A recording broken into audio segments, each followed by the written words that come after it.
Oi, pessoal! Estamos aqui com o nosso quinto vídeo do grupo de pesquisa Literatura, Educação e Dramaturgias Contemporâneas, o LEDRAC. Hoje, então, eu vou falar um pouquinho para vocês, antes de a gente passar para o último capítulo do livro As Grandes Teorias do Teatro, da Marie-Claude Hubert, fazendo um pouquinho de suspense para o último capítulo, né, que é o capítulo Rumo à Modernidade. Eu gostaria de falar um pouquinho sobre a introdução da análise do texto dramático do Jean-Pierre Ranger, no qual ele vai falar um pouquinho quais os elementos que a gente tem que levar em consideração para analisar um texto de teatro. E, além do livro do Ranger, eu vou dar alguns elementos para vocês de uma teoria linguística com a qual eu trabalho, que é a teoria da enunciação. Tá? Então, o Jean-Pierre Ranger, no livro dele, ele vai trazer alguns elementos de como se pode analisar um texto teatral. Ele vai falar que a gente, por exemplo, em primeiro lugar, pode analisar o título. Por que o título do texto teatral é importante? Porque o título ele vai até trazer uma informação para a gente, mais ou menos da época em que esse texto foi escrito. Por exemplo, quando a gente vê uma tragédia, né? O título Édipo Rei, né? Medeia, tá? Então a gente vê que tem o título é o nome do herói da tragédia, né?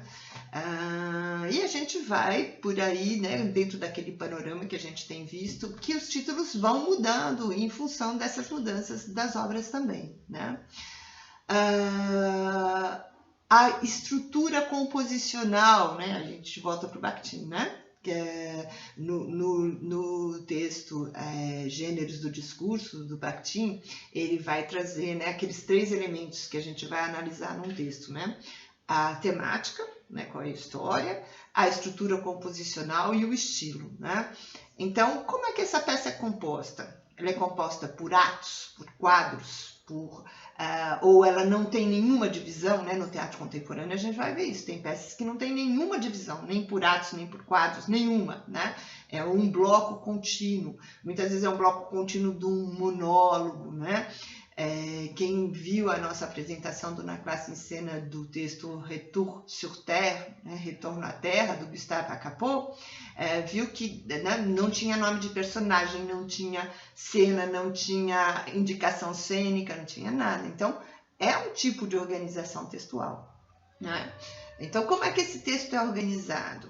Em que espaço, em que tempo se passa, né? O Ranger vai desenvolver tudo isso, né? Ele vai trazer alguns autores, por exemplo, o Greimas, que é da semiótica, né? Que ele vai dizer das colaborações do Greimas para a análise do texto teatral.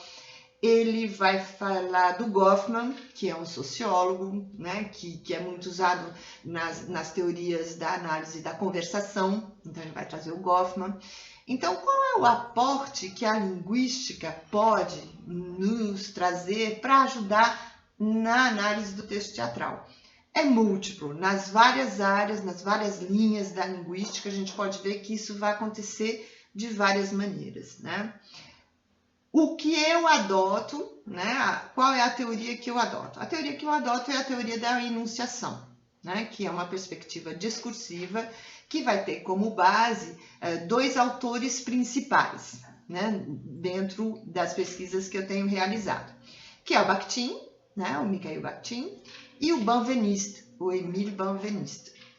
No livro Problemas de Linguística Geral, do Émile Benveniste, principalmente no Problemas de Linguística Geral do Benveniste, volume 2, né? Tem 3 artigos, 3 ensaios que eu uso muito nas minhas disciplinas, quem já foi meu aluno sabe, e que os 3 ensaios são da subjetividade na linguagem, que ele vai discutir isso, como é que o sujeito se insere dentro da linguagem.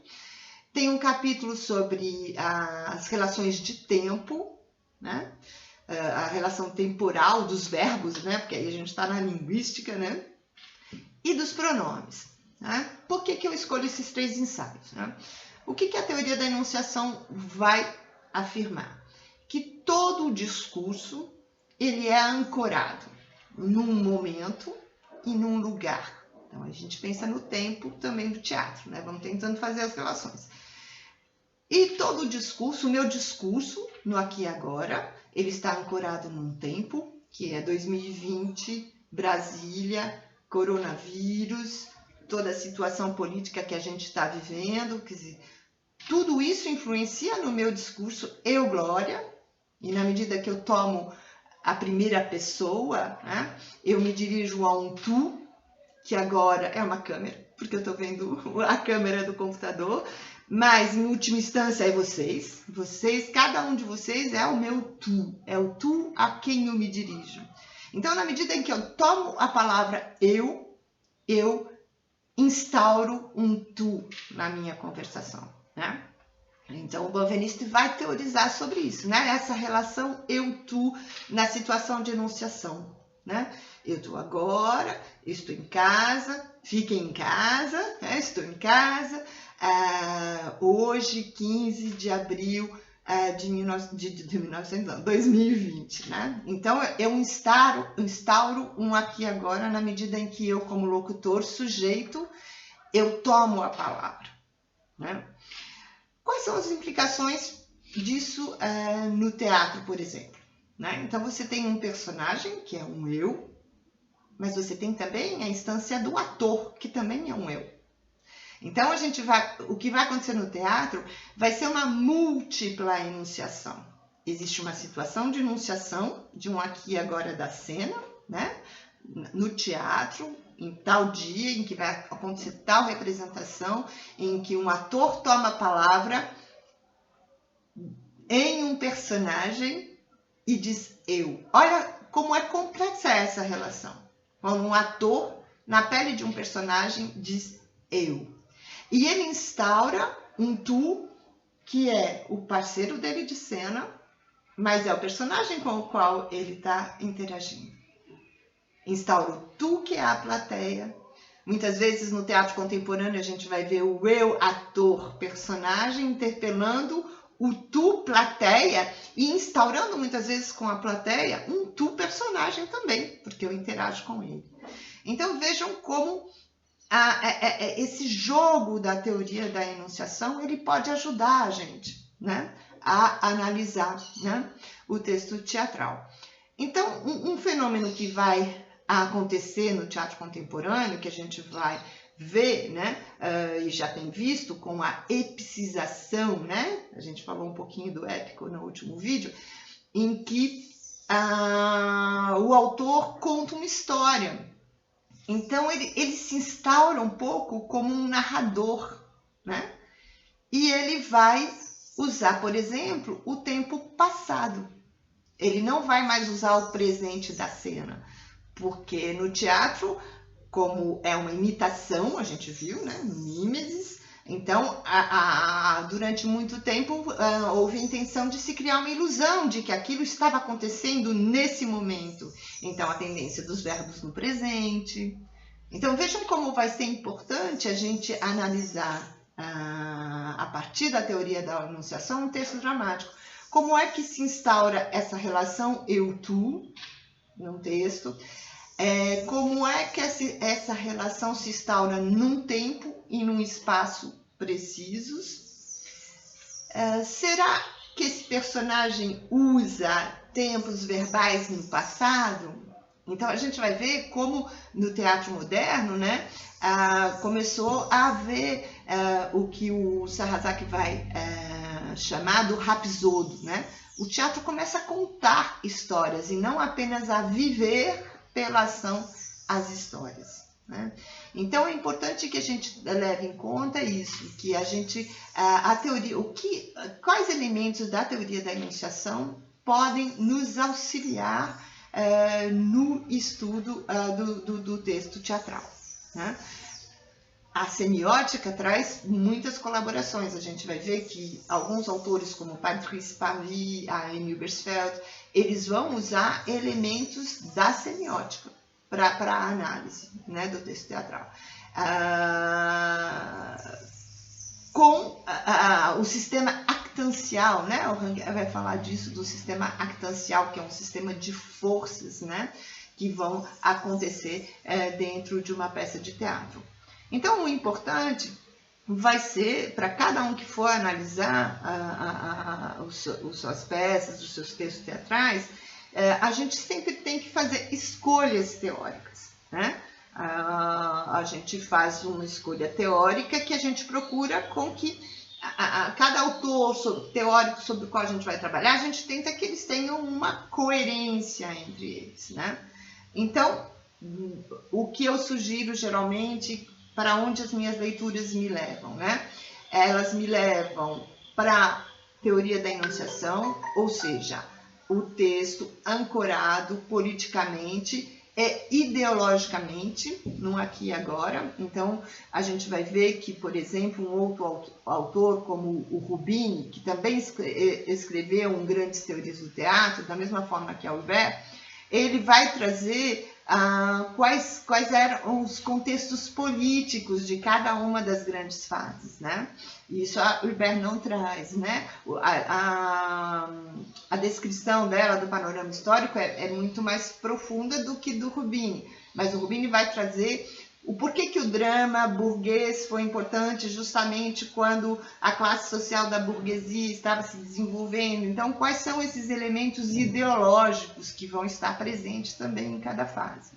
Então, esse é um elemento que para mim é importante dentro da teoria da enunciação, ou seja, todo o texto é ancorado social, histórica e politicamente. Então, esse é um elemento importante. Um segundo elemento importante é como se dá essa relação, né, dentro do texto de teatro, ou a gente pode usar a teoria da enunciação para analisar qualquer outro tipo de gênero literário, né, o romance, né? Mas dentro do texto literário, como que se dá esse conjunto de enunciações, né? Como é que se dá essa relação eu-tu, né? E os tempos verbais, né? Por que os tempos verbais vão ser importantes? Porque, como a gente vai ver mais para frente, quando começa a se usar o tempo passado dentro do texto teatral, né? A gente começa a usar o personagem foi, né? Como foi a minha vida, né? Quando a gente começa a ter essa característica do passado, que é uma característica da epopeia, né?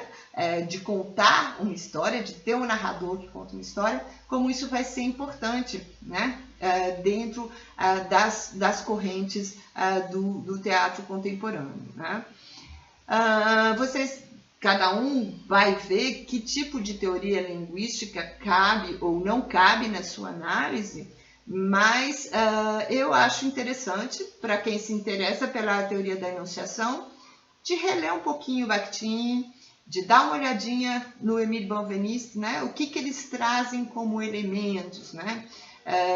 Vão ter outros autores que são leitores de Bakhtin, leitores de Benveniste, que vão também desenvolver essas ideias, né?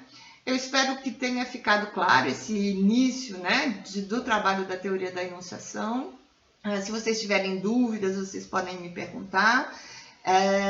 E a gente vai conversando, mas tendo isso claro, né, que essa romancização do drama, né, essa presença de um rapsodo, de uma narratividade, né, o que foi chamado durante um certo tempo de uma epicização, né, do drama, né, o drama se tornando épico, né, isso vai ser uma das características de uma das linhas principais do teatro contemporâneo, tá bom? Então, espero que fique algumas reflexões para vocês e troquem ideias comigo, né? No grupo ou no YouTube também, ou no privado, como vocês preferirem, né? Tô atendendo, né? Tô fazendo orientações com quem está me procurando, não quero, né, pressioná-los nessa época, porque eu sei que é uma época difícil para todo mundo, mas estamos juntos, fiquem em casa e cuidem-se. Beijos!